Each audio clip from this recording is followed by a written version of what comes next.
Hare Krishna, dear devotees. Dandat Pranam to everyone. Welcome to Gita Gyan English session. Before starting the session, let us take the blessings from deities of ISKCON Sheshadripuram. Sri Sri Sri Jagannath Baldev Subhadra Maharani Sudarshana Bhagwan ki Jai. Nitai Chaitanya Bhagwan ki Jai. Panchatattva Bhagwan ki Jai. Vamandev Bhagwan ki Jai. Parashuram Bhagwan ki Jai. Srila Prabhupada ki Jai. Srila Gurudev ki Jai. Let us offer our prayers. Om Ajnanatimiram Dasya Jnananjana Shalakaya Chakshurunmilitam Yena Tasmai Shri Gurave Namaha. Nama Om Vishnupadaya Krishna Presthaya Bhutale Srimate Bhaktivedanta Swami Iti Namini. Namaste Saraswati Devi Gauravani Pracharini Nirvisesha Shunyavadi Paschatya Deshatarini Jaya Sri Krishna Chaitanya Prabhu Nityananda Shri Advaita Gadadhara Srivasadi Gaura Bhaktavinda Hare Krishna Krishna Krishna Hare Hare Hare Rama Rama Rama Hare Hare. So we are in 18th chapter. Today we will be discussing about the 33rd sloka.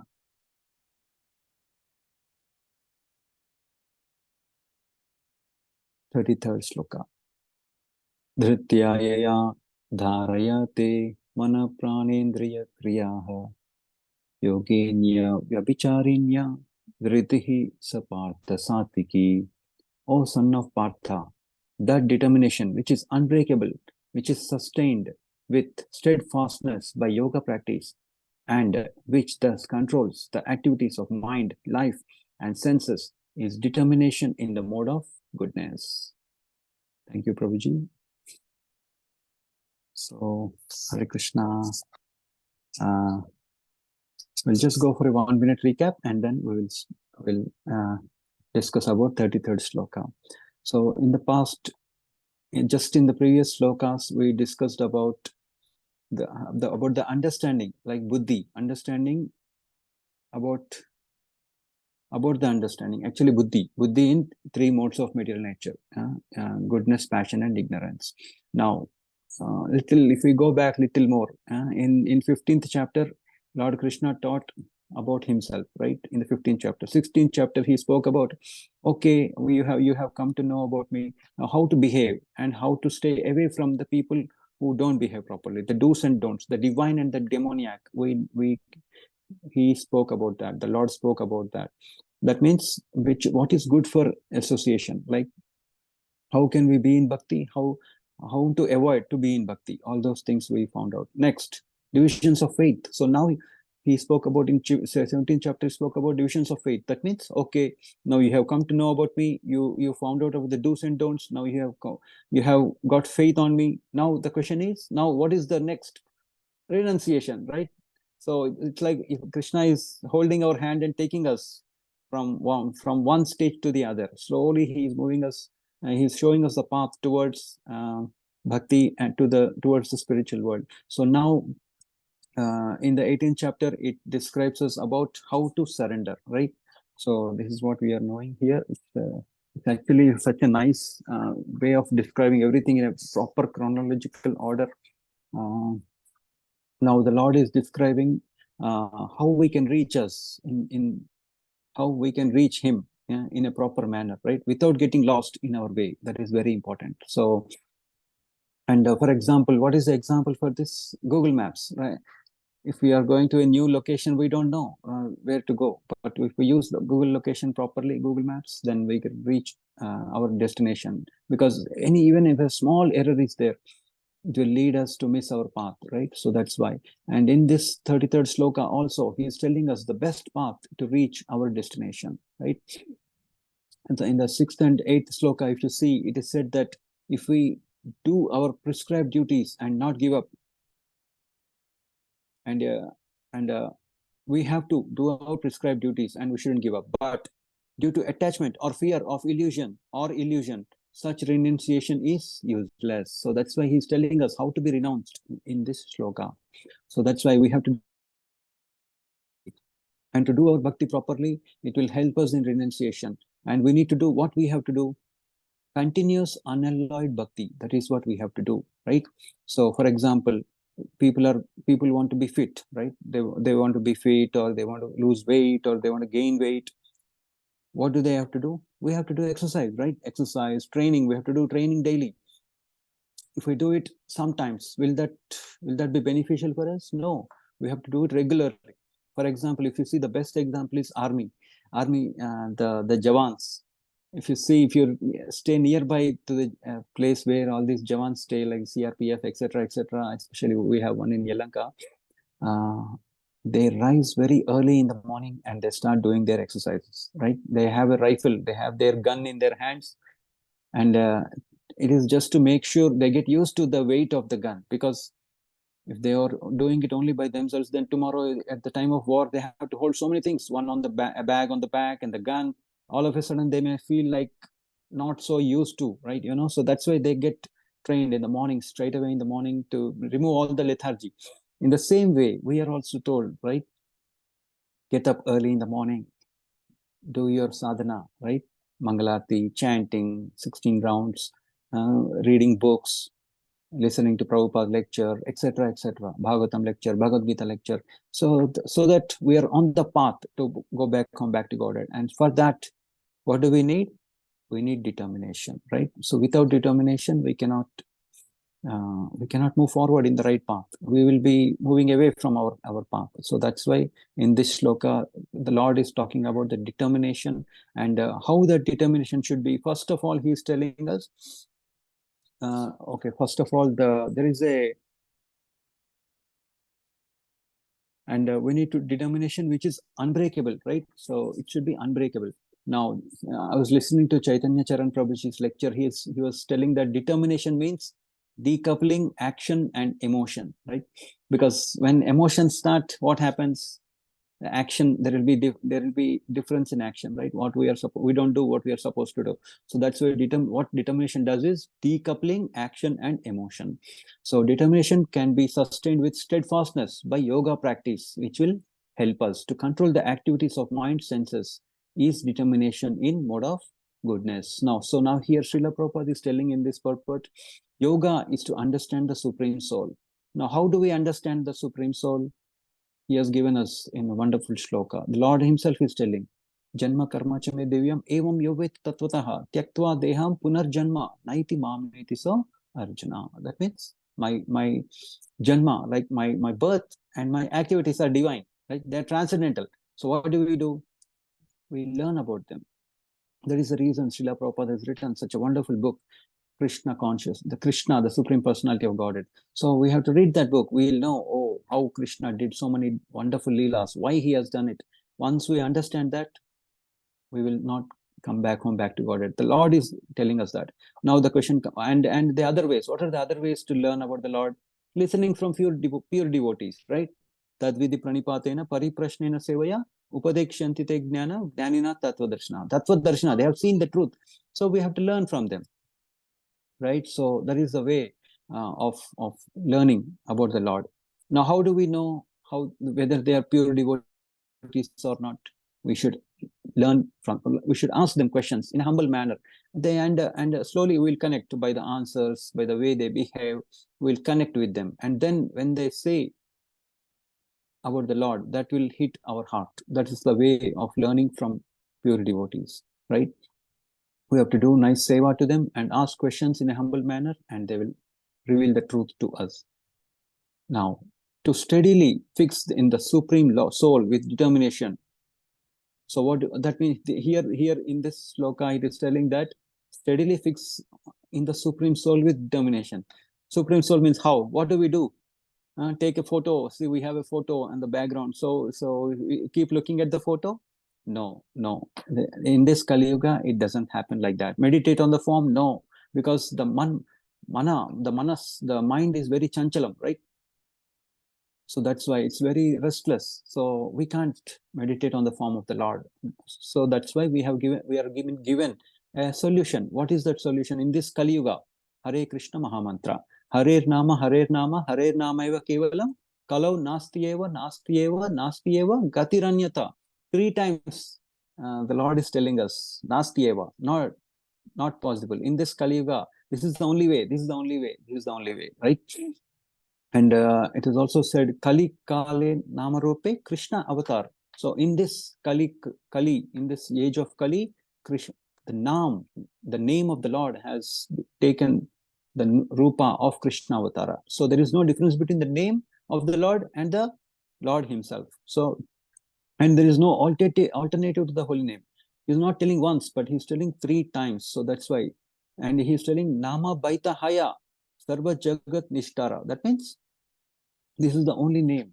You take the name. What will happen? Certainly we'll reach the Lord. He's telling that. So the acharyas are telling us.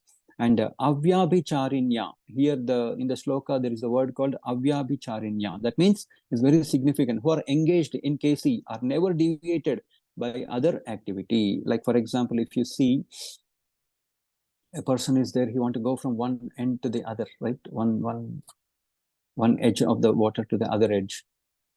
But there are 2 boats. If he puts his 2 legs on 2 boats, what will happen? Sometime or the other, the boats will deviate, and what will happen? He will fall down. So that's why we should not keep ourselves in 2 different boats, 2 different types of activities. No. So always we should try to be in Krishna consciousness. And why? Why chanting? Why chanting means because we are telling the Lord that, for example, I'll just give a small example. If, for example, we go to a hotel and we are sitting on the table, the server is not looking at us, right? He is not giving us attention. That means he is not ready to serve us. In the same way, while at the time of chanting, we shouldn't feel like, oh, all the devotees are telling to chant, so that's why let me chant. Let me finish my 16 rounds and put the bead bag away. No, we should give attention to the Lord. Then we become eligible to do service. Then only the service will come to us. Right? So that's how then only we'll be eligible to go back to God. For example, if we are not attentive, for example, and we are sent to the Golok Vrindavan, there also we'll be thinking for our agenda. We'll be thinking about our agenda. We will not be thinking about Krishna, how to serve Krishna. So that's why attentive chanting is very important. Once we give attention, that means we are ready to serve the Lord. Then we will be eligible to go back to Godhead. If we are not attentive while chanting, that means we have a different agenda. Or for example, people say, oh, I have too many problems in my life. I'm thinking about those problems are disturbing me. But if we take if we listen to the Lord's name, if we listen to the Hare Krishna Mantra without thinking about those problems, that means we have faith on the Lord, right? That means the Lord becomes obliged to help us to solve those problems. Might not be straight away, but later on, as the time progress, slowly, all the problems will mitigate. So that's how our mind should be, giving attention to the Lord all the time, and that means we are ready to serve, and we have faith in the Lord that the Lord will help us he will show us the path to go back to Godhead. And for that we need determination. For example, if you see, so many things are happening in this material world, but do you think without determination all those things are happening? No. And most importantly, we should think that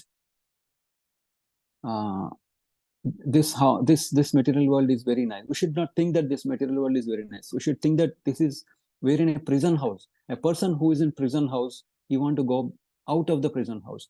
If we think that, oh, prison is very nice, for example, in some developed countries, the prisons are very nice, right? But that doesn't mean a person should stay in the prison. He should try to get out of the prison. In the same way, this material world is a prison.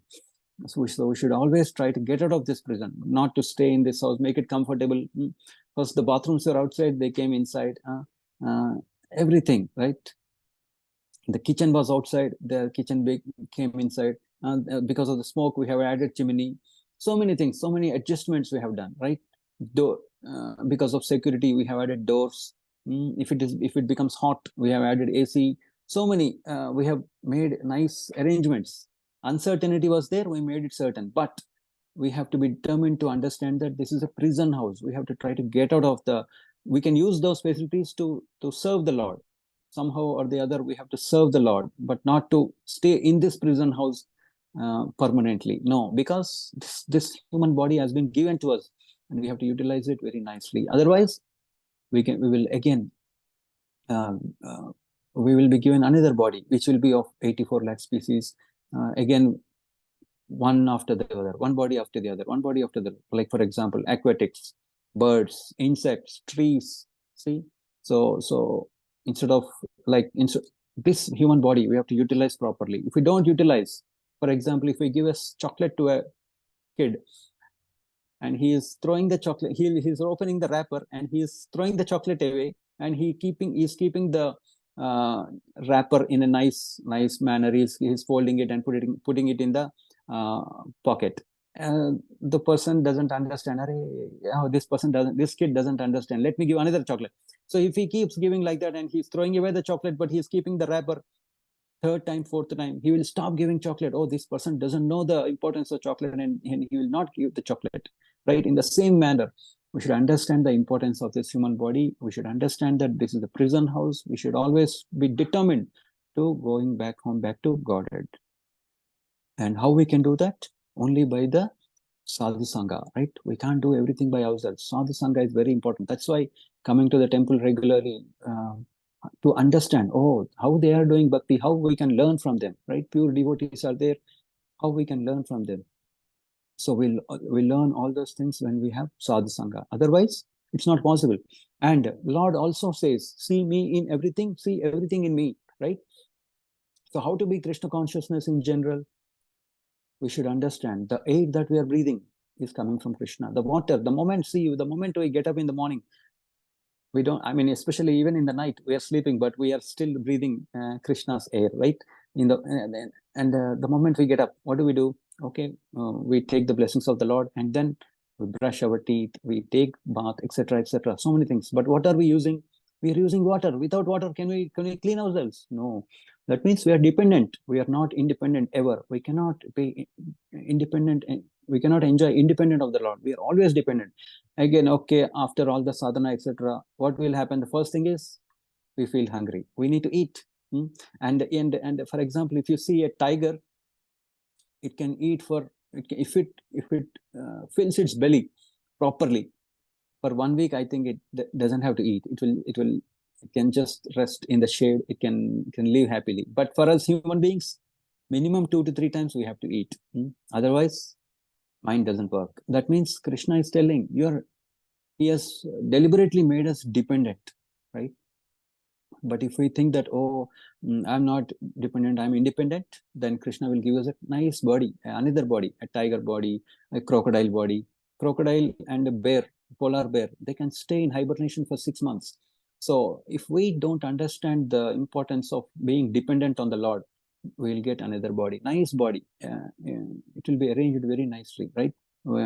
A crocodile can stay in the water we can't stay in the water for so long, but crocodile can. A polar bear can stay in the ice for so long, but we can't. So a nice body will be given with all the arrangements. So that's why we should understand, oh, this is a prison house. Let me get out of this place. So who are those examples? Let us see those examples. We have seen Hanuman, right? Hanuman was determined to serve the Lord. That's why in every form, he served the Lord very nicely. And Prahlad Maharaj, right? Prahlad Maharaj was put into so many problems, but he was determined to say, Hiranyakashipu was always saying, Prahlad Maharaj was saying, Om Namo Vasudevaya.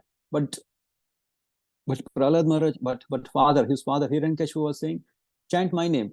But he was not at all scared. He was always saying the Lord's name only, right? In the same way, Parikshit Maharaj also. So he was the emperor of the whole world. But if you see a person who has so much wealth, they will be thinking about sense gratification. They won't think about the Lord, right? But here, Parikshit Maharaj is an example for us to, even if we have so much wealth, we have to give. We have to worship the Lord continuously, and also, for example, people say, "Oh, I'm listening to the classes regularly, chanting regularly. Can I have a break, a Christmas break?" No, we cannot have breaks, because if we have a break, Maya will take us away. So that's why we should be careful. Yeah, next, there are some nice quotes in Srimad Bhagavatam. We'll just discuss for 2 minutes and we'll end the session. So here, Srimad Bhagavatam 7.15.22. By making plans with determination, one should give up the lusty desires for sense gratification. Similarly, by giving up envy, one should conquer anger. By discussing the disadvantages of accumulating wealth, one should give up the greed. And by discussing the truth, one should give up fear. Very nice. Lord is telling us in Srimad Bhagavatam. And also 7.5.30 Srimad Bhagavatam. Prahlad Maharaj replied, because of their uncontrolled senses, persons too addicted to materialistic life make progress towards hellish conditions and repeatedly chew that which has already been chewed. Their inclinations towards Krishna are never aroused, either by the instructions of others or by their own efforts or by the combination of both. So here some very nice shloka is there in Bhagavad Gita 2.44. Bhogaishwarya prasaktanam taya partha chetasam Vyavasayatmika buddhi samatho na vidiyate. In the minds of those who are too attached to sense enjoyment and material opulence and who are bewildered by such things, the resolute determination for devotional service to the Supreme Lord does not take place. So that's why we should take what is only required. If we keep too many things in our head or in our house, the determination for devotional service to the Supreme Lord will not take place. And there is another nice sloka about Prahlad Maharaj, Srimad Bhagavatam 7.4.33. Although Prahlad Maharaj was born in family of Asuras, he himself was not an Asura, but a great devotee of Lord Vishnu. Unlike the other Asuras, he was never envious of Vaishnavas. He was not agitated when put into danger, and he was neither directly or indirectly interested in fruitive activities described in the Vedas. Indeed, he considered everything material to be useless, and therefore he was completely devoid of material desires. He always controlled his senses and life, air, and being steady in intelligence and determination, he subdued all lusty desires. So that's why the steady intelligence is also very important. And there is another very nice sloka about Bali Maharaj, Srimad Bhagavatam 8.20.2. Bali Maharaj said, as you have already stated, the principle of religion that does not hinder one's economic development, sense gratification, fame, and means of livelihood is the real occupational duty of the householder. I also think that this religious principle is correct. So whatever we do, it shouldn't be hindrance towards our bhakti. A devotee is determined to serve the Supreme Lord, Personality of Godhead, to his full satisfaction. Anything that hampers such determination should certainly be rejected.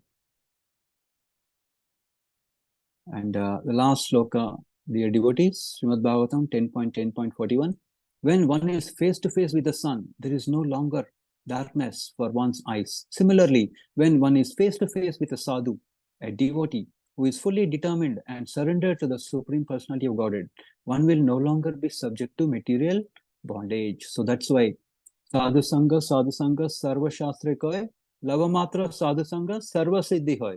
So that's why we should be in the association of pure devotees. That will help us to be determined to go back, to be in the path, to go back to Godhead. Thank you, dear devotees. So today we spoke about the determination in mode of goodness. Tomorrow we'll discuss about the determination in mode of passion. Thank you, dear devotees. Any questions or comments we'll take, and then we'll end the session. Hare Krishna.